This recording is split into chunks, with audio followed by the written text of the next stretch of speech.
अक्षय तृतीया का विशेष महत्व है। इसे अबूझ मुहूर्त कहा जाता है।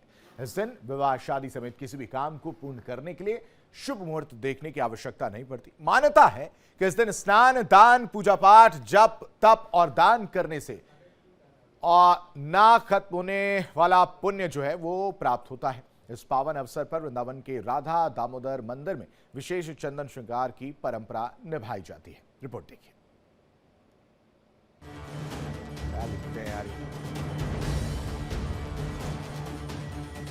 सर्व सिद्धि मुहूर्त के रूप में विशेष महत्व रखने वाले अक्षय तृतीया के पर्व को लेकर ब्रजभूमि में आस्था और उल्लास का संगम नजर आता है। इस बार 19 अप्रैल का दिन रविवार को अक्षय तृतीया का पर्व मनाया जाएगा और भगवान कृष्ण की नगरी वृंदावन में इसको लेकर पूरा उत्साह और श्रद्धा साफ तौर से नजर आ रही है।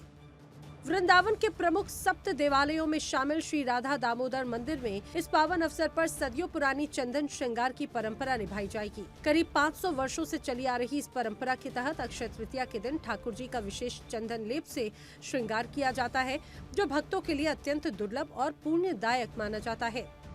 मंदिर के सेवायत आचार्य कृष्ण बलराम गोस्वामी महाराज के अनुसार ये परंपरा गौड़ीय संप्रदाय के महान संत माधवेंद्रपुरी से जुड़ी है। बताया जाता है कि 500 वर्ष पूर्व माधवेंद्रपुरी महाराज गोवर्धन के जतिपुरा में रहकर श्रीनाथ जी की सेवा पूजा करते थे। एक दिन श्रीनाथ जी ने उन्हें स्वप्न में दर्शन देकर शरीर की गर्मी को शांत करने के लिए मर्यागिरी से चंदन लाने के निर्देश दिए।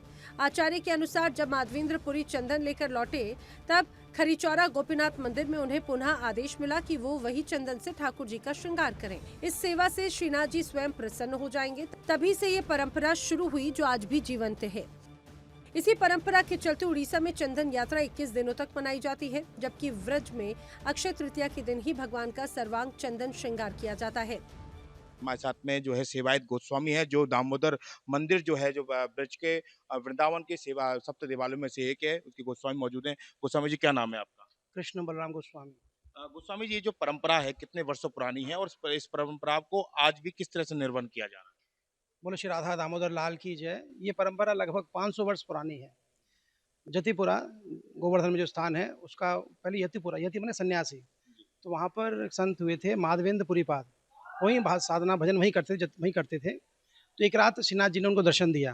बोले, माधवेंद्र, मेरे शरीर को बहुत गर्मी ताप है, तो इसकी कोई व्यवस्था करो, मुझे चंदन का लेपन करो, क्योंकि ब्रजवासियों ने मुझे 56 भोग तो दिया, तो इससे मेरे पेट की तो क्षुधा वो शांत हो गई, परंतु शरीर का ताप जो है शांत नहीं हो पा रहा, तो चंदन का लेपन करो, मलयागिरी से लेकर आओ।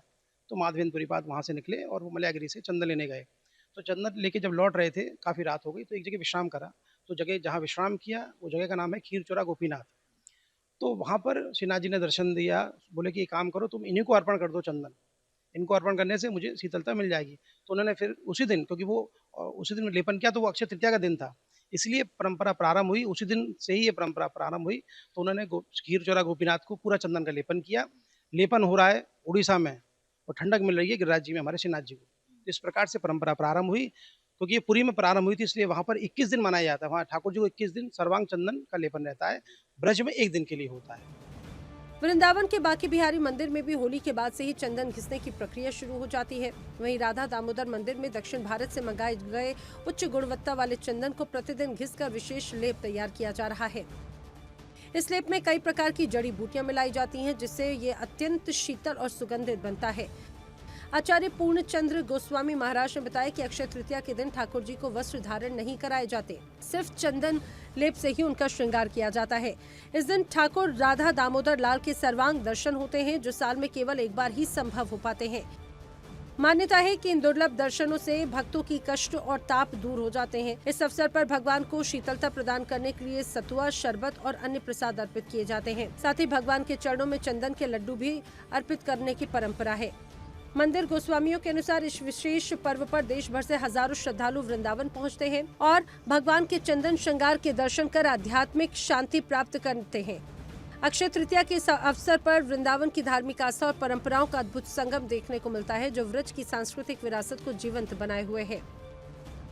जितने भी ठंडे पेय पदार्थ हैं, उनका यहाँ पर भोग लगाया जाएगा, जिससे भगवान को इस तपती गर्मी में जो शीतलता प्रदान हो, और इसके बाद से लगातार पूर्ण गर्मी में जो भगवान को विभिन्न अलग अलग प्रकार के जो है शीतलता के लिए फूल बंगले बनवाए जाते हैं, उनको पेयजल भी पदार्थ किया जाता है। तो इस तरह से यहाँ पर चलता रहेगा। देखिए ब्रज अनोखा है तो ब्रज की यहाँ पर अलग अलग लीलाएं भगवान ने की है और इसी लीलाओं में से एक ये है कि भगवान के सर्वांग चंदन के लिए अक्षय तृतीया के दिन देश विदेश से यहाँ पर वृंदावन में लोग आएंगे और अपने बांके बिहारी श्री राधा दामोदर लाल के समेत हर विभिन्न मंदिरों में जाकर दर्शन करेंगे।